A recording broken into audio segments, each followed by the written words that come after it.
Following Francis with Morning Glory, because every new morning is a gift. Thanks so much for your feedback to Morning Glory. We'll share some of it in just a little bit as Morning Glory continues live from Guadalupe Studios. Compliments of the Guadalupe Radio Network. We originate in Washington, D.C., our nation's capital. It's a beautiful morning here, and we thank God that you're listening. Kirsten Evans is Executive Director of In Defense of Christians, joining us on Morning Glory this morning. Kirsten, good morning. Good morning. Thank you for having me. You're welcome. Tell us about the German Parliament recognizing Armenian Genocide. Well, Brian, you might remember last year the subject of the Armenian Genocide was very large on the national conversation because it was the 100th year anniversary, if you want to call it that, of the Armenian Genocide.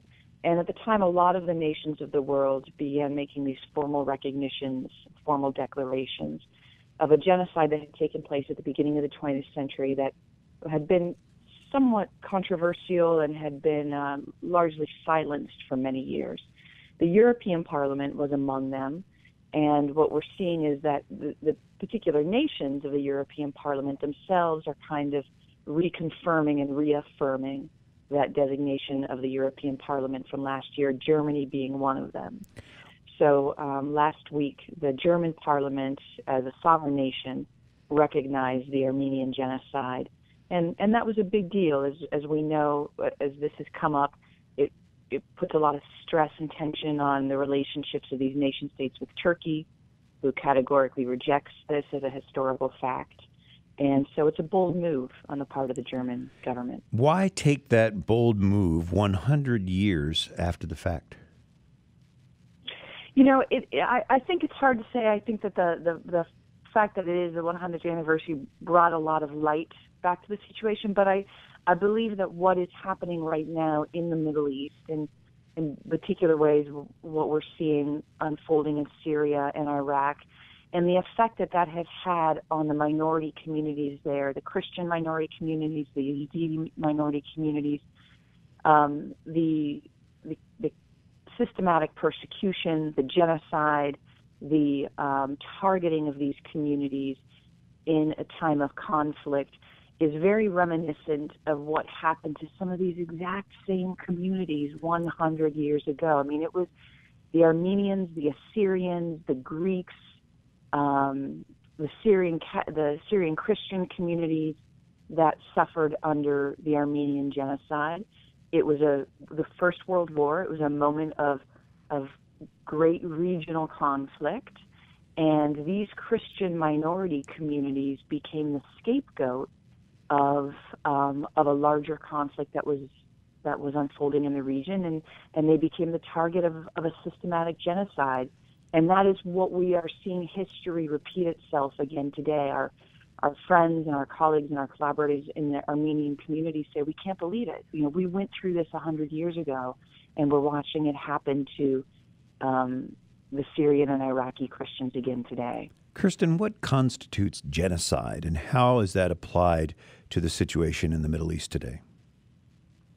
So genocide is, as it's defined by international law in the United Nations, it's one of the many war crimes and crimes against humanity that either nation states or non-state actors can inflict upon a community. What's significant about genocide, or what's distinctive about genocide, is that it has a lot of the other elements of war crimes. It's, you know, systematic rape, displacement, etc. You know, mass killing. But genocide is using those tactics of war crimes for the specific end of the eradication and the annihilation of a particular community because of its religious, its ethnic, or its national identity. So genocide has an intentional component to it as well, not just an acting component. It's sometimes very difficult, and we saw this debate go on for the last year among the leaders of the world to determine what is and isn't genocide, because war crimes are oftentimes quite obvious. All you have to do is weigh the act. In genocide, you have to weigh the act and the intention of the actor. And the intention of the actor has to be, we are doing these acts because we do not believe you have a right to exist because of your ethnic or your religious identity.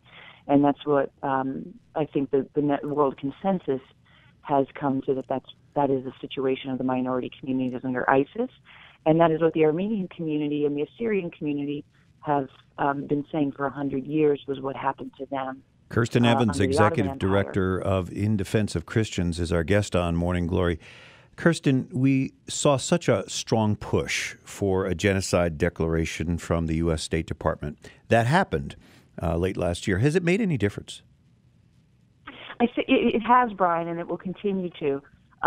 It was a very important move and a very decisive move, because once that designation is out there, both by the United States and the international community, there is a moral obligation.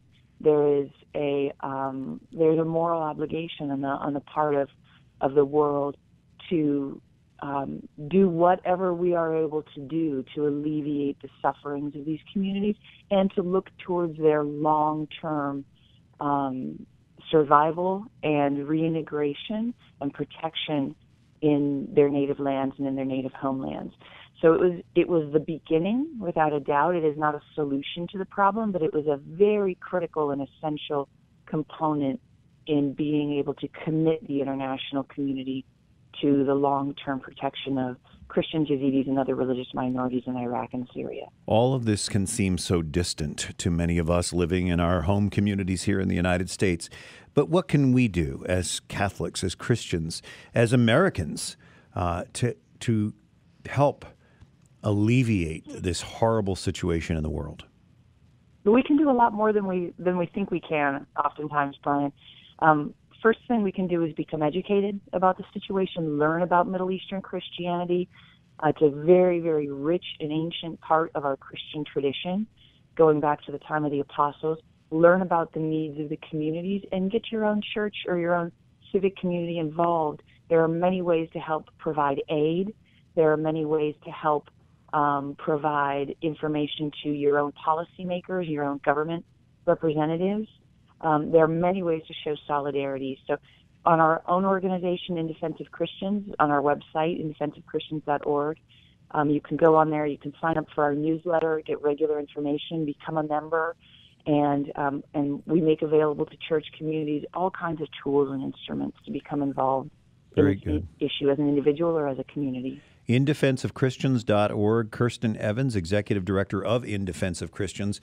Thank you so much for really bringing this to light for us over and over again. And certainly it's an important issue, an important topic, one that we cannot ignore, and we appreciate you keeping us very close to it. Thank you very much, Brian. God bless you. And you too.